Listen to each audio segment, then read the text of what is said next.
ഫർസ എന്ന് പേര് വരുന്നത് ഒരു സുഹൃത്തുണ്ട് അഷ്റഫ്. അത് ആ സുഹൃത്തിനെ ഓട്ടോ മറിച്ചിട്ട് ഇട്ടു.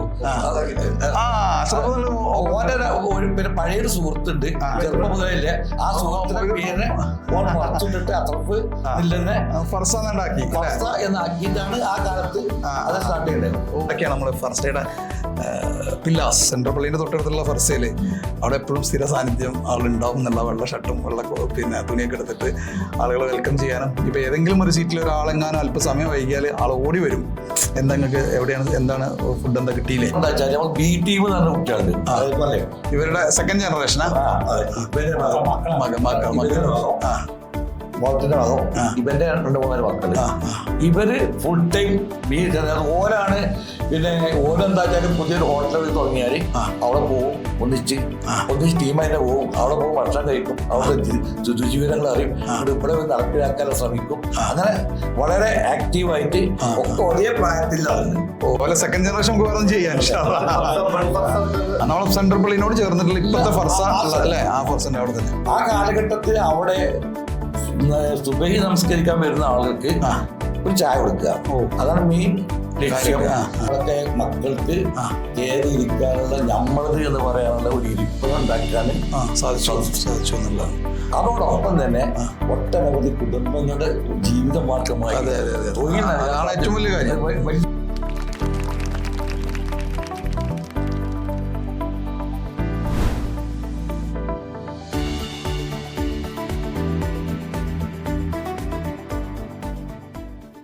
നമ്മളെ ഫർസ ഗ്രൂപ്പിന്റെ മാനേജിംഗ് ഡയറക്ടർ ആയിട്ടുള്ള മാനേജിംഗ് ഡയറക്ടർ തന്നെയാണ് വിചാരിക്കുന്നു.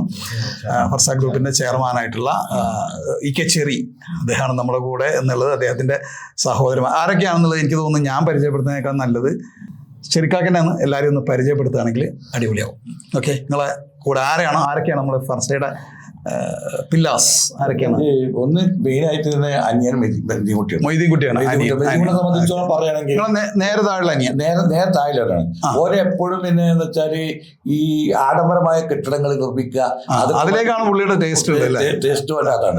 അപ്പൊ അത് ഉണ്ടാക്കാൻ കൂടുതൽ താല്പര്യമുള്ള ആളാണ്.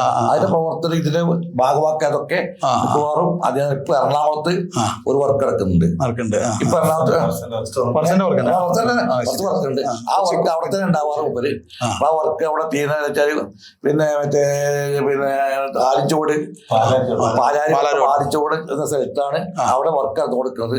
ഇൻഷാ അല്ലാഹ് വല്ലാതെ ഒഴുകാത്ത ഒരു സമയം കൊണ്ട് അത് ഓപ്പൺ ചെയ്യാൻ കഴിയും. അവിടെ വരും ഫർസ് അവിടെ ഓപ്പൺ ആകാനുള്ള. ഞാൻ ഒരു കാര്യം എൻ്റെ ഇടയിൽ ചോദിച്ചോട്ടെ, ഇവിടെ ഉള്ള ഈ മഞ്ചേരി കിട്ടുന്ന ഫർസിന്റെ അതേ ടേസ്റ്റ് തന്നെ അവിടെ കിട്ടും?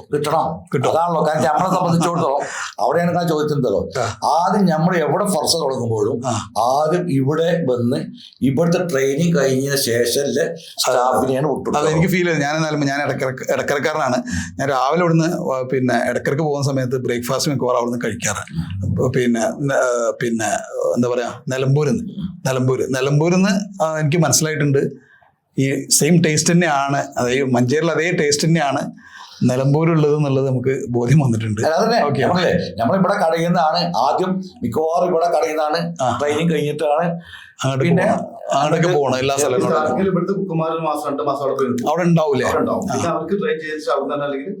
ഓ, അതാണ് ഈ ടേസ്റ്റ് അങ്ങോട്ടേക്ക് നിങ്ങൾ ട്രാൻസ്ഫർ ചെയ്യുന്ന സിസ്റ്റം അല്ലേ? Okay, great. ഓക്കെ, ചെറിയാക്ക നിങ്ങള് പിന്നെ മൊയ്തീൻകുട്ടിയെ പരിചയപ്പെടുത്തി. ഇനി അടുത്ത ആരെയാണ് നിങ്ങൾ പരിചയപ്പെടുത്തുന്നത്? ഇതാണ് ഞാൻ പറഞ്ഞേ മറ്റൊരു അടിയാണ്, മറ്റൊരാൾ കൂടി പേര് കൂടി പറഞ്ഞോളൂ. പിന്നെ അവന്റെ പേര് മുഹമ്മദ് അലിയാണ്. പക്ഷെ കുഞ്ഞാപ്പ എന്ന് പറഞ്ഞാലേ അറിയുള്ളൂ. ഓനെ സംബന്ധിച്ചിടത്തോളം ഓന്റെ ഈ പ്രായത്തിലെ മുഴുവൻ സമയവും ആ ഓട്ടന്റെ ഉള്ളിലെ ആ ഗ്രൗണ്ടേ ഒരു പരിചയം. ചിലപ്പോ അത്ര ആ ഗ്രൗണ്ട് അത്ര പരിചയം ഉണ്ടായിക്കോന്നില്ല. എത്ര ഗ്രൗണ്ട് പിന്നെ എനിക്കറിയാം, ഞാൻ മഞ്ചേരി നമ്മളെ പിന്നെ സെൻട്രൽ പള്ളിന്റെ തൊട്ടടുത്തുള്ള ഫർസയില് അവിടെ എപ്പോഴും സ്ഥിര സാന്നിധ്യം ആളുണ്ടാവും എന്നുള്ള വെള്ള ഷർട്ടും വെള്ള പിന്നെ തുണിയൊക്കെ എടുത്തിട്ട് ആളുകളെ വെൽക്കം ചെയ്യാനും. ഇപ്പൊ ഏതെങ്കിലും ഒരു സീറ്റിൽ ഒരാളെങ്ങാനും അല്പസമയം വൈകിയാൽ ആൾ ഓടി വരും. എന്താ നിങ്ങൾക്ക് എവിടെയാണ് എന്താണ് ഫുഡ് എന്താ കിട്ടിയില്ലേ എന്ന് ചോദിച്ചു വരുന്നത്. അത് പണ്ട് മുതലേ ഞാൻ നേരിട്ട് പരിചയപ്പെടുന്നതിന് മുമ്പും മുതലേ അറിയുന്ന ആ സാന്നിധ്യം അവിടെ വരുമ്പോൾ നിങ്ങൾ ആ മുഖമാണ് കാണാറുള്ളത്. നിങ്ങൾ പറഞ്ഞത് 100% കറക്റ്റാണ്, സത്യമാണ്. ഓക്കെ, പിന്നെ നേരെ തയ്യാറുണ്ട്. മജീദാണ്, കുഞ്ഞാൻ അറിയും. ഓന് ആളാണ് ഇപ്പൊ ഇവിടെ ഇല്ലാത്തതല്ലേ? മാത്രം ഇവിടെ ഇല്ലാത്തതുള്ളൂ. എങ്കിലും ഓനും എല്ലാ സ്ഥലത്തും ഒക്കെ ഓരോ ആളുകൾക്കും വ്യത്യസ്ത കഴിവുകളാ. അങ്ങനെയാണല്ലോ. ആ വ്യത്യസ്ത കഴിവുകൾ ഒന്നായിട്ട് ക്രോഡീകരിച്ചിട്ടാണല്ലോ കാര്യങ്ങൾ മുന്നോട്ട്. അപ്പോ പിന്നെ മജീദിനെ സംബന്ധിച്ചിടത്തോളം ഒരു വേറെ ചില കഴിവുകളുണ്ട്. ആ കഴിവുകളും ഉപയോഗപ്പെടുത്തുന്നു. എത്തിയിട്ടില്ലെങ്കിലും ഓന്റെ സാന്നിധ്യം എല്ലാ സമയത്തും അവിടെ ഉണ്ടാവാറുണ്ട്. ഓക്കെ, ഇനി അടുത്തത് എന്താണ് ഏറ്റവും ചെറുത്. ഇത് വരുന്നത് ഇവർ രണ്ടാളുമാണ് മറ്റുള്ള കാര്യങ്ങളിൽ. എന്തായാലും പേര് പറഞ്ഞോളി ഒന്ന്. ഒന്ന് അതുപോലെ പേര് കുഞ്ഞിമാരക്കാൻ ഫർസ മാനു എന്ന് പറഞ്ഞാലും അവൻ അറിയുള്ളൂ. അതേമാതിരി ഫർസ വാവുട്ടി എന്ന് പറഞ്ഞാലേ അറിയുള്ളൂ. ഇവർ രണ്ടാളും അങ്ങനെ അറിയുള്ളൂ. പക്ഷെ എങ്കിലും ഇവര് പിന്നെ അവകാശപ്പെട്ട് ഇവരൊക്കെ തന്നെയാണ് അതിന്റെ മെയിൻ എല്ലായിടത്തും ഇല്ലത് എന്നൊക്കെ തന്നെയാണ് ഇല്ലേ. അതായത് അവരുടെ എന്തെങ്കിലും ഡീലിങ് വന്നാല് എന്തെങ്കിലും പ്രശ്നങ്ങൾ ഉണ്ടെങ്കിൽ ഒരാളുടെ കാര്യത്തിൽ ഭീഷണി ഉണ്ടെങ്കിൽ മറ്റുള്ള എന്തെങ്കിലും ഉണ്ടെങ്കിൽ അതിന് ജനറൽ ആയിട്ട് ആ കാര്യങ്ങളെ സംബന്ധിച്ച് ഉദ്യോഗസ്ഥന്മാർ ലെവലിലാണെങ്കിലും മറ്റുള്ള ലെവലിലാണെങ്കിലും ആ കാര്യങ്ങൾ ഡീൽ ചെയ്യുന്നത് ഇവരാണ്. പിന്നെ അതൊക്കെ പുറമെ എന്താ വെച്ചാൽ നമുക്ക് ബി ടീം എന്ന് പറഞ്ഞ കുട്ടികളുണ്ട്. അതേപോലെ ഇവരുടെ സെക്കൻഡ് ജനറേഷനാ മോത്തിന്റെ ഭാഗം ഇവന്റെ 2-3 മക്കള്. ഇവര് ഫുൾ ടൈം ഓരാണ്. പിന്നെ ഓരെന്താ വെച്ചാല് പുതിയൊരു ഹോട്ടൽ തുടങ്ങിയാല് അവിടെ പോകും, ഒന്നിച്ച് ടീമായിട്ട് പോകും. അവിടെ പോകും, ഭക്ഷണം കഴിക്കും, അവിടുത്തെ രുചിവിവരങ്ങൾ അറിയും, ഇവിടെ നടപ്പിലാക്കാൻ ശ്രമിക്കും. അങ്ങനെ വളരെ ആക്റ്റീവായിട്ട് ഒക്കെ ഒരേ പ്രായത്തിലുള്ള ആളുകൾ, ഒരേ പ്രായത്തിലുള്ള ആളുകൾ തന്നെയാണ്. ഒക്കെ എല്ലാവരും മക്കളുണ്ടോ? എല്ലാവരും മക്കളുണ്ട്. എല്ലാവരും ഫർസയിൽ തന്നെ ഉണ്ട്. എല്ലാവരും അതായത് നേരത്തെ പറഞ്ഞേ, എല്ലാവരും കയറി നിൽക്കാനുള്ള ഒരു സ്പേസ് ഇല്ല. എല്ലാവരും ഫർസ ഗ്രൂപ്പിൽ തന്നെയാണ്.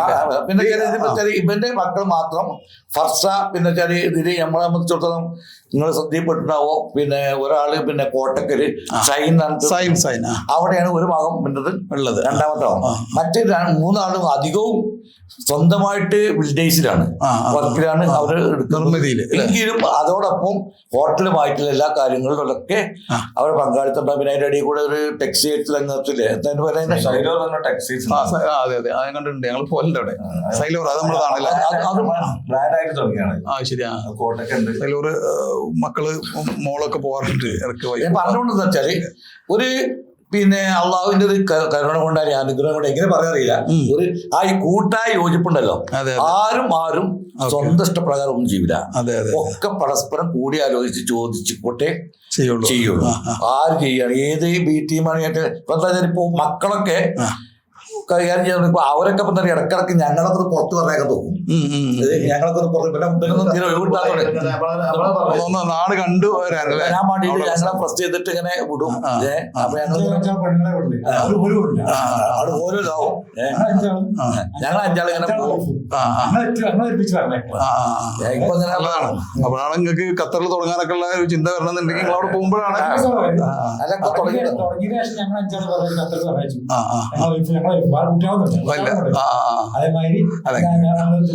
അല്ല ഈ ഒരു ടൈമിൽ അല്ല മക്കൾ ചെയ്യേണ്ട ഏറ്റവും വലിയ കാര്യം അത് തന്നെയാണ് കേട്ടോ. അല്ലേ? ശരിയല്ലേ? അതെ. അല്ല അതൊക്കെ ഒരു വലിയ അനുഗ്രഹം. ശരിയൊക്കെ പറഞ്ഞ പോലെ ദുബായില് ഉണ്ട്. അപ്പൊ അവിടേക്ക് ഞങ്ങൾ പറഞ്ഞു, ദുബായിക്ക് പറഞ്ഞു. പിന്നെ ഞങ്ങള് ജീപ്പില്ലേ, ലക്ഷദ്വീപില് അവൾ പോയിട്ടില്ല. പോകാൻ ഇങ്ങനെ ഒരുക്കിങ്ങനെ നിൽക്കാന്നല്ലാതെ അവർക്ക് എത്തിയിട്ടില്ല. അങ്ങനെ ഉണ്ടാവര്. അതാണ് അതിന്റെ നമ്മൾ കാണുന്ന ഏറ്റവും ഗുണം. ആ ടീം വേറെ കൂടും. അല്ല അത് വലിയൊരു അനുഗ്രഹമാണ് അങ്ങനെ ചെയ്യുന്ന മക്കൾ എന്ന് പറഞ്ഞാൽ തന്നെ. കാരണം നമ്മളിപ്പോ ഇത്രയും കാലം ഇതിനു വേണ്ടി ഓടി, ഇനിയെങ്കിലും നിങ്ങൾ ഇത് കാണൂ, നാട് കാണൂ, അല്ലെങ്കിൽ ഈ രീതിയിൽ നിങ്ങൾ ലൈഫ് ഒന്ന് എൻജോയ് ചെയ്യുന്നുള്ളതിനും ഒരു ഉദ്ദേശം ഉണ്ടാവാം. ഓക്കെ, അപ്പൊ അതിന് തക്കതായ കാരണം കൂടി ഉണ്ട്. ഇപ്പം നിങ്ങൾക്ക് അവിടെയൊക്കെ ഫർസ വന്നു, അവിടെ പിന്നെ ഇത്തരം സംവിധാനങ്ങൾ നിങ്ങൾക്ക് കാണാം, ആസ്വദിക്കാം, എൻജോയ് ചെയ്യാം. എല്ലാം ഒരേ സംഭവത്തിൽ തന്നെ നടക്കുമെന്നാണ്. ദുബായിലുണ്ട്, ഷാർജയിലുണ്ട് അല്ലേ? ഒക്കെ നമ്മൾ ഫർസ എന്നുള്ള പേര് തന്നെയാണ്.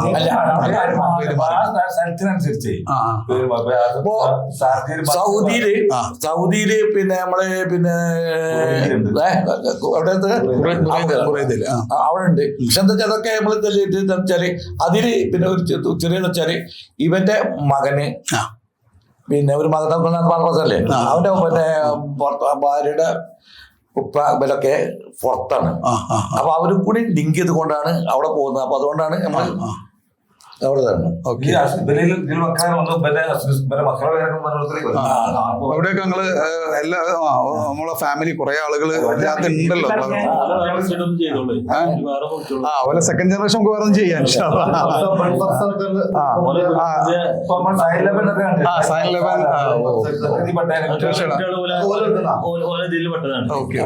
കാപ്പിപ്പൂള ആ കാലഘട്ടത്തിലെ ഫേമസ് ആണ്. കാപ്പിപ്പൂള എന്ന് പറഞ്ഞാൽ അങ്ങനെയായിരുന്നു തുടക്കം. അത് ചെറിയ ഒരു കട, അവിടെ കാപ്പി, അന്നത്തെ കാലത്ത് കാപ്പിയുള്ളൂ.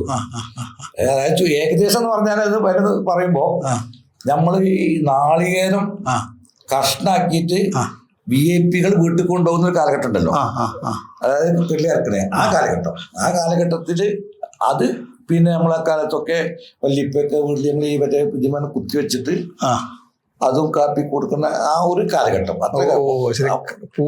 കപ്പ പിന്നെ ഇതിൽ കുത്തിയിട്ട് കഴിക്കാൻ അങ്ങനെയുള്ള ഒരു കാലഘട്ടം ആണ് അന്നത്തെ ഫസ്റ്റ് ടൈം കാലഘട്ടം. അതായത് ഒരുപാട് പട്ടിണിയും പായലൊക്കെ ഉണ്ടായിരുന്ന ഒരു കാലഘട്ടമായിരിക്കും. അതായത് ഏറ്റവും കൂടുതൽ പിന്നെ നമുക്ക് ഇന്ന് കാണുന്ന വീടുകളിൽ ഉപയോഗിക്കുന്ന വിറക് വരെ ചില്ലറയായി പുറം നാടുകളിൽ നിന്ന് കൊണ്ടുവന്നിരുന്ന കാലഘട്ടം. ശരി ശരി, ഓക്കെ ഓക്കെ. അതേമാതിരി ഇലകൾ വെട്ടി കൊണ്ട് പിന്നെ എടുത്തിട്ട് മാർക്കറ്റ് കൊണ്ടുപോയിട്ട് വിൽക്കുന്ന കാലഘട്ടം. ആ ഒരു കാലഘട്ടത്തിന്റെ തുടക്കത്തിലാണ് വല്യപ്പൊക്കെ കച്ചവടം ചെയ്തിരുന്നത്. ചിലപ്പോൾ ഒരു ഹോട്ടലിൽ നിന്നുള്ളൊരു കോൺസെപ്റ്റ് ഉണ്ടാവില്ല. മാറി സാവകാശം പിന്നീട് വന്നത് ബാപ്പ എളാപ്പാന്റെ ഒരു അയങ്ങുണ്ട്, ഒരു രണ്ടുപേരും കൂടെ കൂടിയിട്ടായിരുന്നു പിന്നെ നമ്മളിപ്പോ കണ്ടുകൊടുക്കുന്ന ആ സ്ഥലത്ത്. അതായത് ശരിക്കും പറഞ്ഞാല് പിന്നെ നമ്മള് അവിടെ സെൻട്രലിൽ വേണ്ടത്ര ആളുകൾ ഇല്ലാത്തൊരു കാലഘട്ടം.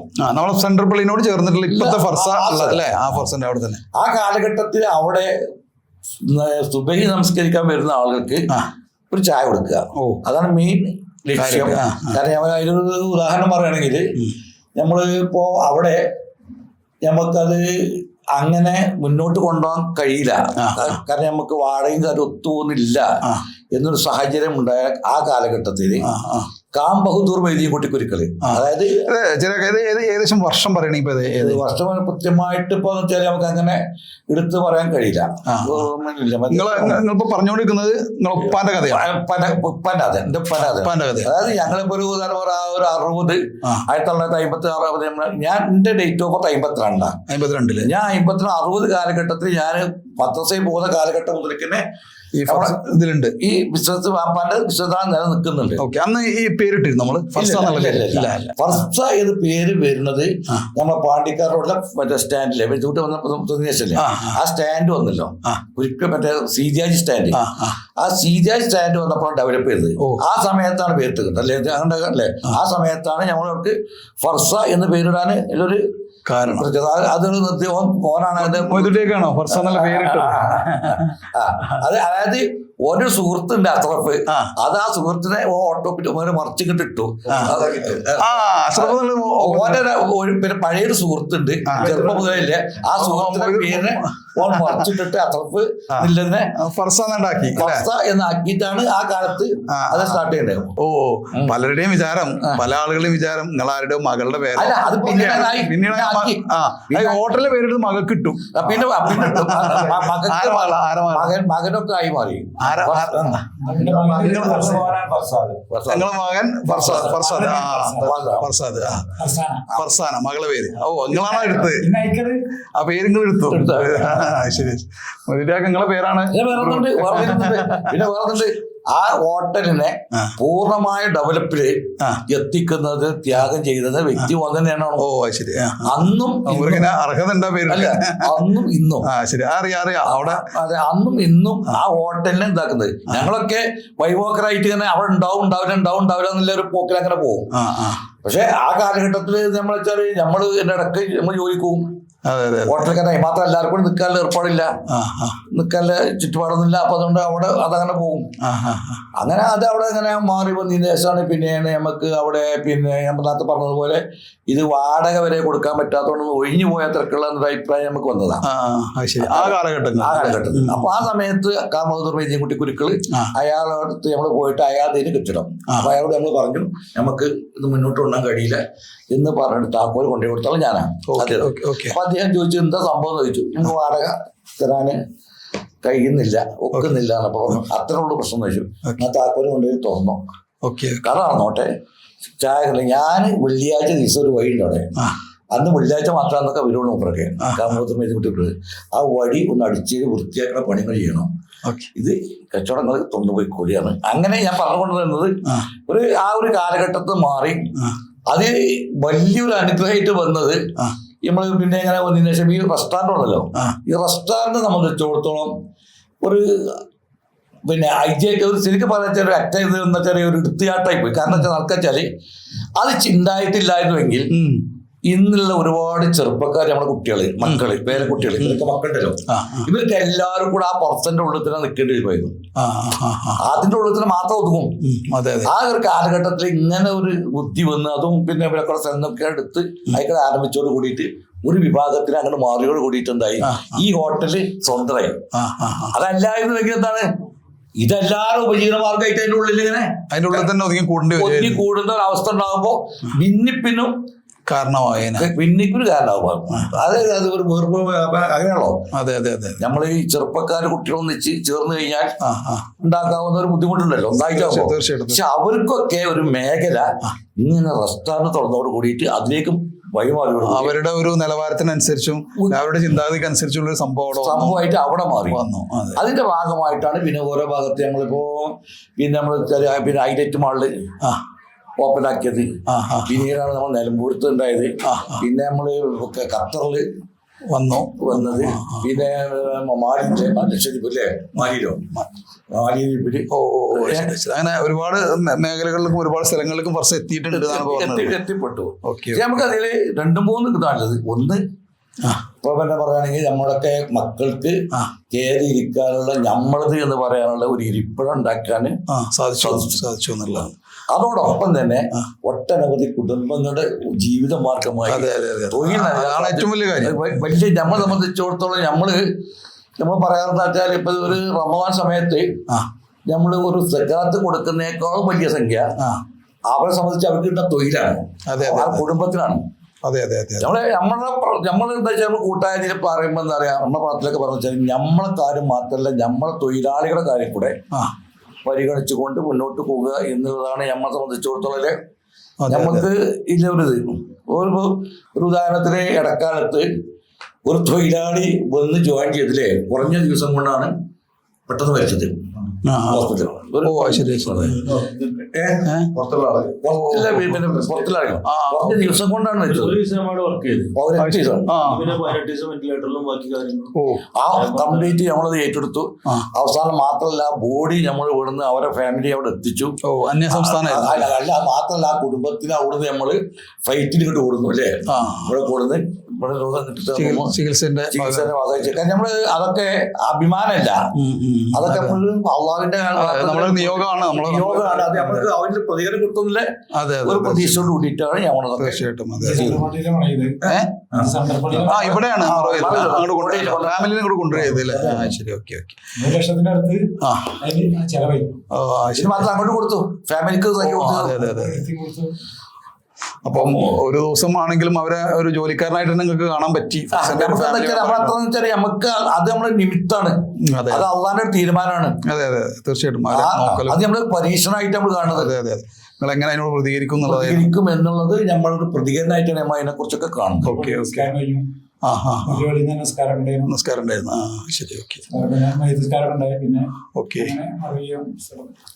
നമ്മൾ കേട്ടുകൊണ്ടിരിക്കുന്നത് നമ്മളെ ബീടോക്കാണ്. ബീടോക്കിന്റെ പുതിയ വെർഷൻ നമ്മൾ പുതിയ രൂപത്തിലാണ് ആരംഭിച്ചത്. ഫർസ നിങ്ങളെല്ലാവരും മഞ്ചേരിക്കാരായ ആളുകൾക്കും മഞ്ചേരിക്ക് ചുറ്റുഭാഗമുള്ള ആളുകൾക്കും മഞ്ചേരിക്ക് പുറത്തുള്ള ആളുകൾക്കും പരിചയമുള്ള, മഞ്ചേരി എന്ന് കേൾക്കുമ്പോൾ ആദ്യമായിട്ട് ഫുഡ് എന്ന് പറയുമ്പോൾ ഞാൻ നിങ്ങൾ വരുന്നതിന് തൊട്ട് മുമ്പ് ഒരു വീഡിയോ കണ്ടുകൊണ്ടിരിക്കുകയായിരുന്നു. ഒരാൾ വന്നിട്ട് ഇവിടെ ഇങ്ങനെ മഞ്ചേരി പരിസര പ്രദേശങ്ങളിൽ ഏറ്റവും നല്ല ഫുഡ് കിട്ടുന്ന സ്ഥലം എവിടെയാണ്, ഊണ് കഴിക്കാൻ നല്ല സ്ഥലം സ്ഥലം എവിടെയാണെന്ന് ചോദിക്കുമ്പോൾ മഞ്ചേരിക്കാർ മൊത്തം ഒരേ ഭാഷയിൽ ഒറ്റ സ്വരത്തിൽ പറയുന്നു ഫർസ എന്ന്. അപ്പോൾ അത് ആരോട് ചോദിച്ചാലും മഞ്ചേരിയിലെ നല്ല ഫുഡ് എവിടെയെന്ന് ചോദിച്ചു കഴിഞ്ഞാൽ ഫർസ എന്നുള്ള ഉത്തരം തന്നെയാണ് ഉള്ളത്. ഇന്നും മുമ്പ് നമ്മൾ ആ ഒരു ചെറിയ ഫർസ ഉണ്ടായിരുന്ന സമയത്തും അങ്ങനെ തന്നെയായിരുന്നു.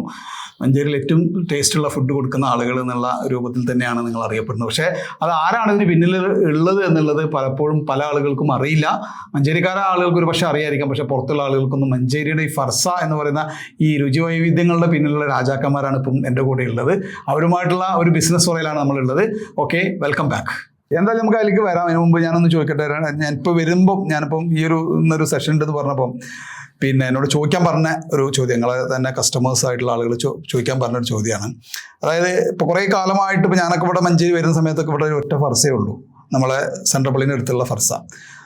അതിൽ നിന്ന് ഇപ്പോൾ കുറഞ്ഞ കാലത്ത് ഒരു 8 വർഷമൊക്കെ ആയിട്ടുണ്ടാവുള്ളൂ തോന്നുന്നുള്ളൂ ഇപ്പം ഇന്ന് കാണുന്ന ഈ രൂപത്തിലുള്ള റെസ്റ്റോറൻറ്റ് മോഡലിലേക്ക് നമ്മൾ മാറിയിട്ട്.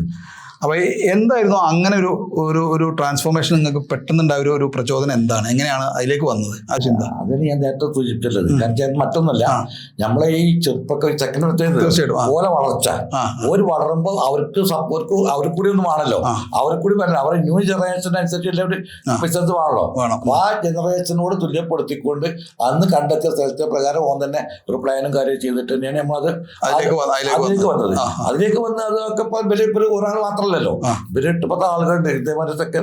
നമ്മൾ പറഞ്ഞ ബി ടീം ആ ടീമിന്. അപ്പോൾ അവ മാറി മാറി വന്നപ്പോഴാണ് നമുക്ക് എന്തോ മറ്റുള്ളവർക്കൊക്കെ വേണം എന്നുള്ള ഒരു ആശയം ഉണ്ടായത്. പിന്നെ ഇപ്പൊ വേറെ ഒന്നും ഉണ്ടല്ലോ, പഴയ കാലമല്ലല്ലോ. ഇപ്പൊ ഇന്നലെ ഞാൻ പിന്നെ ഒരു മറ്റേ കുട്ടിക്ക് സംസാരിച്ചപ്പോ മൂപ്പര് താല്പര്യമൊക്കെ മൂപ്പര് ഞാൻ മൊത്തം എല്ലാ സ്ഥലത്തും ഞാൻ റൂമിൽ ഇരുന്ന് കാണാണ്. നമ്മളെ 2 മക്കളുണ്ട്, ഒരു റൂമിലിരിക്കും, അവിടെ ഇരുന്നിട്ട് കംപ്ലീറ്റ് കൺട്രോൾ ചെയ്യും. CCTV കൺട്രോൾ അവിടെ വെച്ചിട്ട് തന്നെ അവിടെ പോരായ്മ, ഗൾഫിൽ പോരായ്മ കണ്ട അപ്പൊ അങ്ങോട്ട് മെസ്സേജ് കൊടുക്കും. അങ്ങനെ അവിടെ നിന്നിട്ട് ഫുള്ളായിട്ട് ഞാൻ എല്ലാ സ്ഥലത്തും അകത്തും ഇതിന്റെ അകത്തും പുറത്തുള്ള സ്ഥാപനം. അപ്പൊ ആ ഒരു ഒന്നുകൂടി അതിലേക്ക് നമ്മൾ എത്തിപ്പെടാണ്ട്, നമ്മൾ കുട്ടികൾ എത്തിപ്പെടാണ്ട്. ഓക്കെ, ഞാനേ ഒന്ന് ചോദിക്കട്ടെ, നമ്മളിപ്പം ഒരുപാട് കാര്യങ്ങൾ നമ്മളുടെ ശ്രദ്ധയിൽ വന്നിട്ടുള്ള കുറേ കാര്യങ്ങളുണ്ട്. ഫർസയിലേക്ക് നമുക്ക് വരാൻ കുറേ കാരണങ്ങളുണ്ട്. അതിൽ ഏറ്റവും പ്രധാനപ്പെട്ട ഒരു കാര്യമാണ് അവിടുത്തെ രുചി എന്നുള്ളത്. രുചി എന്നുള്ള ഫുഡിനെ സംബന്ധിച്ചിടത്തോളം രുചി എന്നുള്ളതാണ് അതിൽ വളരെ ഇമ്പോർട്ടൻ്റ് ആയിട്ടുള്ള കാര്യങ്ങൾ. അങ്ങനെ എന്തെല്ലാം കാര്യങ്ങളാണ് നിങ്ങൾ കൂടുതലായിട്ട് ആളുകളെ വന്ന കസ്റ്റമറെ തന്നെ വീണ്ടും അവിടെ വരിയിക്കാൻ വേണ്ടിയിട്ട് നിങ്ങൾക്ക് ചെയ്യുന്ന കാര്യങ്ങൾ എന്തൊക്കെയാണ്? ഞാൻ മനസ്സിലാക്കിയിടത്തോളം ഒരു കാര്യം ക്വാളിറ്റി ഉണ്ട്, അതിനേക്കാൾ ഉപരി റിസപ്ഷനാണ്. തീർച്ചയായിട്ടും.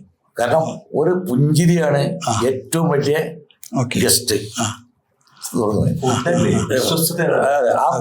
അതേപോലെ തന്നെയാണ് രണ്ടാമത് വരുന്നത്.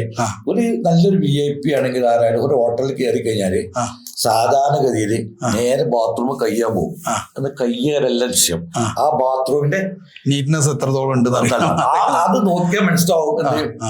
ബാക്കിയുള്ള കാര്യമൊക്കെ ഉഷാറാണെന്ന്. അവിടെ മോശമായാൽ ഇതൊക്കെ മോശമാണെന്ന് വിലയിരുത്തുന്ന ഒരു ഇതാണ്. അപ്പൊ അതുകൊണ്ട് ഭക്ഷണം തന്നെ പൊതുവെ മാക്സിമം ക്വാളിറ്റിയിൽ തന്നെയാണ് നമ്മള് എല്ലാം കൊടുക്കാറുള്ളത്. ക്വാളിറ്റിയിൽ നമ്മൾ എന്താ വെച്ചാൽ കോംപ്രമൈസ് ചെയ്തിട്ടില്ല ഒരു സാധനം വാങ്ങി, അല്ലെങ്കിൽ ക്വാളിറ്റി കുറഞ്ഞ സാധനങ്ങൾ വാങ്ങിയിട്ട് പ്രോഫിറ്റബിൾ ആക്കിയ അതിൽ നമ്മൾ പറയല് ഇവരൊക്കെ പറയലെന്ന് വെച്ചാല് ലാഭം എന്ന് പറഞ്ഞ സംഗതി ബാക്കിൽ വരുന്നതാണ്. അതായത് നമ്മൾ ലാഭത്തിന് വേണ്ടി കച്ചവടം ചെയ്തിട്ട് ക്വാണ്ടിറ്റി കുറച്ച് ക്വാളിറ്റിയിൽ അഡ്ജസ്റ്റ് ചെയ്തിട്ട് നടക്കും ചെയ്യില്ല. ഞങ്ങൾ പുതിയ ഓരോ കാര്യങ്ങളൊക്കെ ഇപ്പൊ നിങ്ങൾക്കറിയാം, നമ്മള് ബ്രോസ്റ്റിന്റെ ഒരു അൺലിമിറ്റഡ് ബ്രോസ്റ്റിന്റെ ഒരു വെച്ച് ആ സമയത്ത് നമ്മുടെ ടീമിനായിട്ട് നമ്മൾ പേരായിട്ട് സംസാരിക്കുമ്പോൾ നമുക്ക് വലിയ സപ്പോർട്ട് എന്താ വെച്ചാല് എത്ര നഷ്ടം വന്നാലും കുഴപ്പമില്ല. എന്താ വെച്ചാല് കൊടുക്കുന്ന ആൾക്കാർക്ക് ആ ക്വാളിറ്റി അൺലിമിറ്റഡ് ആണെങ്കിലും ക്വാളിറ്റി തന്നെ കൊടുക്കണം. വരുന്ന ആൾക്കാർക്ക് ഒരു ബുദ്ധിമുട്ട് ഉണ്ടാവാൻ പാടില്ല. നമ്മൾ എന്തെങ്കിലും പുതിയൊരു ഇന്നോവേഷൻ എന്തെങ്കിലുമൊക്കെ സംഗതികളായിട്ട് സംസാരിക്കുമ്പോഴോ വേണ്ടെന്ന് പറയില്ല. അത് ആ ക്വാളിറ്റിയിലും നമ്മൾ ഉദ്ദേശിച്ച രീതിയിൽ കൊടുക്കാൻ കഴിയുമെങ്കിൽ മാത്രം ചെയ്താൽ മതി. അല്ലാതെ ഇങ്ങനെ ഒരു ഓഫർ കൊടുക്കുമ്പോൾ നമുക്ക് നഷ്ടം വരും, അല്ലെങ്കിൽ പൈസ അതിനെ പറ്റി ആരും ഇല്ല ഡിസ്കസ് ചെയ്യില്ല. അതുകൊണ്ട് ചിലപ്പോ നമ്മൾ പണിക്കാരോടാണെങ്കിലും പണ്ടാരും കുക്കുമാരോടാണെങ്കിലും നമ്മക്ക് ലാഭം ഉണ്ടാക്കാൻ വേണ്ടിയിട്ട് ഒന്നിലും അഡ്ജസ്റ്റ് ചെയ്യാണ്ടെന്നാ പറയും. മനസ്സിലായോ? അപ്പൊ അതിന് എന്തെങ്കിലും സാധനം ഉണ്ടാക്കിയപ്പോ കംപ്ലൈന്റ് ഒന്നും അതൊക്കെ ഒഴിവാക്കാം.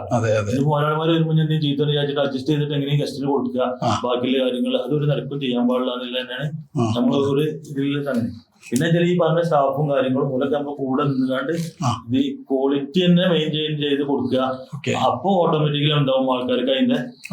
പക്ഷെ ഒരു ആൾക്കാരും എന്തില്ല ആ. മോശപ്പെട്ട ഭക്ഷണം കൊടുക്കണം വിചാരിച്ചിട്ട് ഹോട്ടൽ തുടങ്ങലില്ല. അതെ, അതെ, നേരത്തെ പറഞ്ഞ മാതിരി ഉണ്ടാവില്ലല്ലോ. അതെ, അതെ. എല്ലാവരും നല്ല ക്വാളിറ്റിയിൽ കൊടുക്കണം, ഉഷാറാകണം, പ്രോഫിറ്റ് ആണ് വിചാരിച്ചിട്ടാണ്. ആ. പക്ഷെ ഈ പറഞ്ഞ മാതിരി അതിന്റെ അപ്പുറത്ത് പഠിച്ചോണ്ട് ഒരു ഇതും വേണം ആകുമ്പോ അയക്കുള്ളൊരു സംഗതി വരാന്നല്ലോ. അതെ, അതെ, അതെ. നമ്മള് സത്യസന്ധമായിട്ടും ആത്മാർത്ഥമായിട്ടും ചെയ്യുമ്പോൾ ആ. അതിനനുസരിച്ച് സ്വാഭാവികമായിട്ടും അതിന് പിന്നാലെ റിസൾട്ട് വരും. റിസൾട്ട് വരും. അല്ലാതെ നമുക്ക് അതിൽ ഓരോ സംഗതിയിലും ഇങ്ങനെ നോക്കി പോയാൽ എന്താവില്ല. ആ. അത് വെച്ചാൽ നമുക്ക് പ്രോഫിറ്റ് ആവും, അത് വെച്ചാൽ പ്രോഫിറ്റ് ആവും. പിന്നെ നമ്മൾ ചിലപ്പോൾ നിങ്ങൾ ബിസിനസിന്റെ ആൾക്കാരൊക്കെ പറയും നമ്മൾ ഇത്ര ഇൻവെസ്റ്റ് ചെയ്താല് നമുക്ക് ഇത്ര അങ്ങനെ റിട്ടേൺ ഒന്നും നമ്മളെ സംബന്ധിച്ച് കണക്കൂട്ടല് അതല്ല റിട്ടേൺ ഇത്ര കൊല്ലം കൊണ്ട് നമുക്ക് ആ പൈസ തിരിച്ചു വരണം, അല്ലെങ്കിൽ ഇത്ര സമയം കൊണ്ട് നിങ്ങൾ അതൊന്നും നമ്മളെ സംബന്ധിച്ചിട്ടില്ല.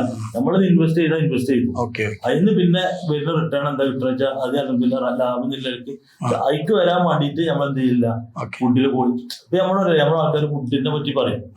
എത്രത്തോളം പറഞ്ഞു വെച്ചാല് നിങ്ങൾ പെപ്സി വരെ ഭയങ്കര ടേസ്റ്റ്. പെപ്സി നമ്മൾ ഉണ്ടാക്കണല്ലോ. പക്ഷെ നേരത്തെ പറഞ്ഞ മാതിരി ഓലൈറ്റിലെ സർവീസും പെരുമാറ്റവും കാര്യങ്ങളും വരുമ്പോൾ ഓട്ടോമാറ്റിക്കലി ആൾക്കാർ എന്താവും അതിനൊരു ഒരു ടേസ്റ്റും കാര്യങ്ങളും കൂടുതൽ കിട്ടാതില്ലായിരുന്നു.